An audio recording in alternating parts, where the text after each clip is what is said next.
भारतीय जनता पक्षाचे प्रदेशाध्यक्ष म्हणून देवेंद्र फडणवीस यांची नवी इनिंग सुरू झाली आहे। पक्षाची जबाबदारी सांभाळताना कशी कसरत होते, कुठल्या अडचणी येतात, शिवाय पक्ष मजबुतीसाठी प्रदेशाध्यक्ष म्हणून काय धोरण राहणार, या संदर्भात आमचे प्रतिनिधी संजय डाफ यांनी त्यांच्याशी केलेली ही विशेष बातचीत। भाजपचे प्रदेशाध्यक्ष म्हणून देवेंद्र फडणवीस यांची नवी इनिंग सुरू झालेली आहे। त्यांच्यापुढे काय आव्हान आहेत, काय प्रश्न आहेत, आपण त्यांच्याकडून जाणून घेऊया। देवेंद्र भाऊ, प्रदेशाध्यक्ष म्हणून तुमची नवीन इनिंग सुरू झालेली आहे। काय प्रश्न आहेत तुमच्यापुढे, काय आव्हान आहेत आणि ती तुम्ही कशा प्रकारे पेलवणार आहात?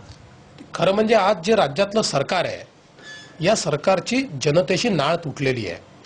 ज्या प्रकारे सरकारचे मंत्री, उपमुख्यमंत्री वागतायत, ज्या प्रकारचे स्टेटमेंट देत आहेत, ते खरोखर असंवेदनशीलतेचा तो नमुना आहे आणि त्याच्यावर मुख्यमंत्री देखील गप्प राहतात। याचा अर्थ असा आहे की आता सत्ता अनिर्बंध झाली आहे आणि जनतेची अपेक्षा आहे की हे नाकर्तं सरकार गेलं पाहिजे। आतापर्यंत हे सरकार भ्रष्ट आणि नाकर्तं होतं, आता ते असंवेदनशील झालं आणि असभ्य देखील झालंय।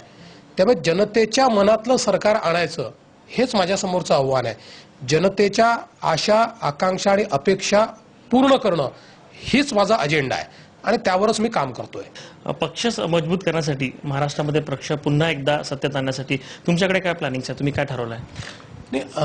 साधारणपणे 2-3 स्ट्रॅटेजीजवर आम्ही वर्क करू। एक तर ज्या जागा आम्ही लढतो आहोत त्या ठिकाणी अधिक सायंटिफिकली अभ्यास करून काय अडचणी आहेत, कसं आपल्याला पक्षाला पुढे नेता येईल याचा आम्ही एक आराखडा तयार करणार आहोत। त्यासोबत आम्ही एक सक्षम विरोधी पक्ष आहोत हे जनतेच्या मनामध्ये आम्ही बिंबवणार आहोत। आणि एकीकडे सक्षम विरोधी पक्ष असलो तरी सत्तेमध्ये आल्यानंतर आम्ही केवळ प्रॉब्लेम सांगणारे नाही आहोत, तर प्रॉब्लेमचे सोल्युशन देणारे आहोत। आमच्या जो प्रत्येक प्रश्न जो आम्ही मांडतो त्याचं उत्तर देखील आहे, हे देखील आम्ही जनतेपुढे मांडणार आहोत। हे जे सरकार आहे हे जनमताने निवडून आलेलं सरकार नाही आहे। यांना 30-33% मतं आहेत, जवळजवळ 70-67% मतं यांच्या विरोधात आहेत। पण विरोधी मतांमध्ये फूट पडल्यामुळे हे सरकारचं फावतं आणि हे निवडून येतात। आमचं मत असं आहे, आम्ही तर या निवडणुकीमध्ये भारतीय जनता पार्टी, शिवसेना, आरपीआय युती या युतीच्या माध्यमातून समोर जातो आहोत। पण त्यासोबत सगळ्या विरोधी पक्षांना आम्ही आव्हान करणार आहोत की कुठल्या तरी प्लॅटफॉर्मवर सर्वांनी एकत्रित आलं पाहिजे। ज्यांना ज्यांना वाटतं की हे सरकार जनविरोधी आहे, अशा सगळ्या लोकांनी एकत्रित येण्याची आज गरज आहे। एका सामान्य कार्यकर्त्याच्या काय अपेक्षा असतात त्या अपेक्षा मी देखील कधीतरी व्यक्त केल्या, त्यामुळे मला त्या माहिती आहेत। त्याची पूर्तता कशी केली जाते हे अनेक नेत्यांच्या व्यवहारातून देखील मी बघितलेलं आहे। त्यामुळे या अनुभवाच्या आधारावर एक सक्षम संघटना उभी करायची हाच माझा प्रयत्न असेल। सकाळ आणि साम एक स्त्री प्रतिष्ठा अभियान राबवतोय आणि या अभियानाला राज्यभरातून महिलांचा मोठ्या प्रमाणात उत्स्फूर्त सहभाग मिळतो आहे। या अभियानाबद्दल काय सांगाल?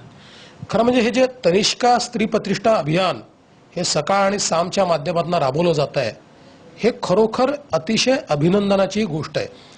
कारण आपण जर विकसित देशांना बघितलं किंवा जे वेगाने चीनसारखे देश विकसित होत आहेत त्यांना बघितलं, या सगळ्या देशांनी त्यांच्या मानव संसाधनातला हा जो 50% भाग आहे म्हणजे स्त्रिया यांना प्रतिष्ठा दिली, त्यांचा श्रमशक्तीमध्ये उपयोग करून घेतला, म्हणून त्यांच्या विकासाची चाकं दुप्पट वेगाने धावली। आपण अशाच प्रकारे जर स्त्रियांना प्रतिष्ठा दिली, त्यांचा आत्मविश्वास जागृत केला आणि देशाच्या श्रमशक्तीमध्ये त्यांना समाविष्ट करून दिलं, तर आज विकासाचा जो आपला गाडा आहे तो दुप्पट वेगाने धावेल आणि भारताला विकसित देशामध्ये परिवर्तित होण्याकरता जर 10 वर्ष लागणार असतील तर त्याच्या अर्ध्या वेळात आपण भारताला विकसित करू शकतो। एकूणच एक स्ट्रॅटेजी तयार करत आहोत आणि जनतेपर्यंत पोहोचून पक्षाला पुन्हा एकदा सत्तेवर आणू असा विश्वास देवेंद्र फडणवीस यांनी व्यक्त केलाय। कॅमेरामॅन मनोज सह संजय डाफ, साम टीव्ही, नागपूर।